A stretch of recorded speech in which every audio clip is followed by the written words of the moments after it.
We have been importing the people who hate our country and wish to destroy it, who believe in third worldism, the philosophy that all the problems of all the third world can be laid at the feet of us here in the West. So Ben Shapiro just called out the Democratic Party's embrace of third world radicals who openly hate America. This isn't hyperbole anymore. We're watching foreign-born politicians and influencers take control of an entire political party while preaching anti-Western ideology. Let's break down how deep this goes. The people in the Democratic Party elite who apparently believe that the West owes it to the third world to destroy itself, or who see the third worldists as fellow travelers helping them to accomplish that goal. This is the key insight. American leftist elites are actively choosing anti-American allies over patriotic Americans. They'd rather partner with foreign radicals than work with conservative Americans who love this country. It's ideological suicide disguised as coalition building. Bernie Sanders and Alexandra Ocasio-Cortez, Ezra Klein in the New York Times, the Pod Save America bros. These people could cast out the radicals. They could fight them in favor of a conversation with those of us who love America. Instead, they choose to side with those who despise it. Notice how he names specific moderate Democrats who could push back against radicals like Omar and Tlaib, but instead choose to legitimize them. AOC and Sanders aren't accidentally platforming anti-American voices. They're deliberately choosing sides against half the country. Today, it's time to talk about the seemingly irreversible slide of the Democratic Party toward deep radicalism that will destroy the country. But to understand that, we have to understand the existential crisis facing our civilization. The threat is now coming from inside the House. Under Trump's presidency, we're seeing this threat crystallize. The inside threat isn't just theoretical anymore. It's elected officials, major media figures, and cultural influencers systematically undermining American institutions from within positions of power and influence. So for the past 24 hours or so, the internet has been on fire with that Hassan Piker interview that we played yesterday. Again, for those who don't know, Hassan Piker is a popular Twitch streamer who's been featured on pretty much every major left-wing podcast over the past few months. He's been on the cover of the New York Times, I believe, multiple times. He's constantly being profiled by major legacy media. He's the it boy of radical third worldism. He is a mansion Marxist. And he is the kind of guy who full-on defends terror groups like Hamas. Hassan Piker perfectly embodies this phenomenon. A wealthy Turkish immigrant who built his fortune in America while promoting anti-American terrorism. The New York Times and major outlets don't accidentally platform him. They're consciously mainstreaming radical third worldism. Now, Hassan Piker grew up in Istanbul, rich, as in like dressage horse rich. Here he was on his pony. And then he came to the United States, and he is very rich here as well. He has a mansion. He has nice jewelry. He's also the kind of person who believes that violence against political opposition is totally appropriate. It's as radical can be. Defends Mao, the whole deal. This pattern repeats constantly. Wealthy immigrants from failed states come to America, get rich off our system, then spend their influence attacking the civilization that enriched them. It's not just ingratitude. It's deliberate subversion from a position of privilege. But Hassan Piker is emblematic of a far deeper problem because the left is mainstreaming him actively, just as they have mainstreamed and praised Zohran Mamdani and Ilhan Omar and Rashida Tlaib and Michigan Senate candidate Abdul El-Sayed. The future of the Democratic Party is radical third worldism. Now, they moved over from wokeness to radical third worldism. So look at the systematic nature here. Omar, Tlaib, Mamdani, El-Sayed. This isn't random. The Democratic Party is deliberately elevating foreign-born radicals who share anti-Western ideology. They're not outliers anymore. They represent the party's future direction. Third worldism is basically that same idea, but internationally. So the idea is that all inequality globally is the result of Western exploitation. The West is successful. Third world countries are unsuccessful. The only reason that is because the West must have exploited the third world. Third worldism ignores every factor that actually creates successful societies. Rule of law, property rights, cultural values, institutional trust. Instead, it reduces everything to Western exploitation. It's intellectually bankrupt, but politically powerful. because it justifies resentment and revenge. So to understand this philosophy more thoroughly, you need to look at this rap song that is now becoming incredibly popular on the internet. It's actually a rap song that is, I believe, in I'm not sure which language this is. It was written by a Syrian-born artist named Siba Al-Khiyami. And she is rapping here. I'll read you the subtitles because she is a Syrian-born artist who lives in Germany. It says, falsify our origins, separate our loved ones, and slaughter our children. Take our blood for granted, demonize our revolutionaries, steal our knowledge, keep our people oblivious, torture our spirits, denounce us our rights, colonize our countries, appoint our rulers, appropriate our goods, and burn down our trees. But that Syrian rapper's question, who would you be without us, perfectly captures third worldist psychological manipulation. She's in Germany because Syria failed, yet she's convinced herself that Syria built Western civilization.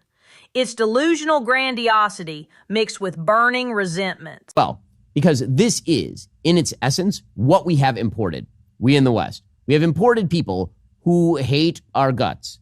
And then there are a group of people in the United States who hate the systems, who have allied with those people in order to create a mass movement. This alliance between foreign radicals and domestic leftists creates a massive anti-American coalition.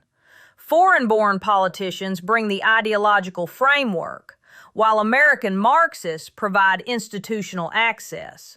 Together, they're transforming the Democratic Party from within. Syria was never colonized by Germany, ever. And in fact, if you're going to talk about the colonization history of Syria, you can talk about Islamic colonization of Syria. Syria, of course, used to be a Christian country long before it was a Muslim country. So then it was colonized by Muslims. And then the Ottoman Empire controlled it for 400 years. And then France controlled Syria for 26 years.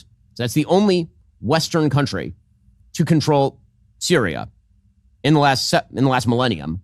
The Syria example shows how third worldism rewrites history to blame the West for everything. 400 years of Ottoman rule gets ignored, but 26 years of French administration becomes the source of all problems. It's selective victimhood designed to justify hatred. So this person's family, or she, all of them, they entered Germany because Germany under Angela Merkel decided to import a bunch of third world refugees out of some sort of misplaced sense of guilt, I suppose. And again, that sense of guilt is misplaced. Germany's refugee policy under Merkel created this exact scenario. Mass immigration of people who hate Western values, then express that hatred through politics and culture.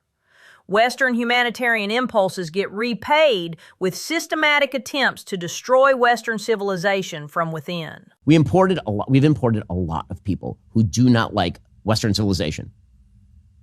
Again, that doesn't mean all Muslims in the West don't like Western civilization. I know a lot of Muslims who do. But the notion that importing millions of Muslims from third world countries or people from other cultures that don't appreciate Western civilization, that somehow this would be a good idea, that's idiocy.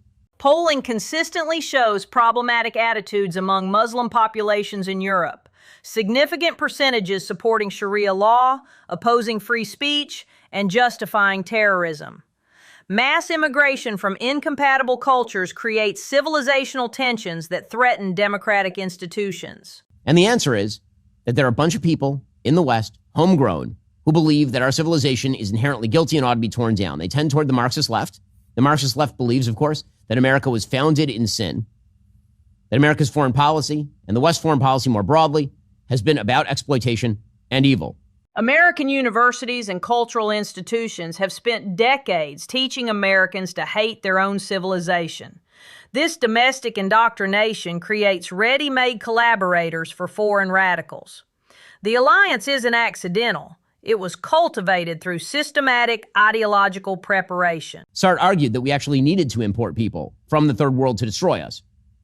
It's our turn to tread the path step by step, which leads down to native level. To become natives altogether, our soil must be occupied by a formerly colonized people, and we must starve of hunger. Again, the Marxists of the left love this stuff. They are into this stuff. Suicide is the answer. Western values are evil, and they have to be destroyed. Sartre literally laid out the blueprint.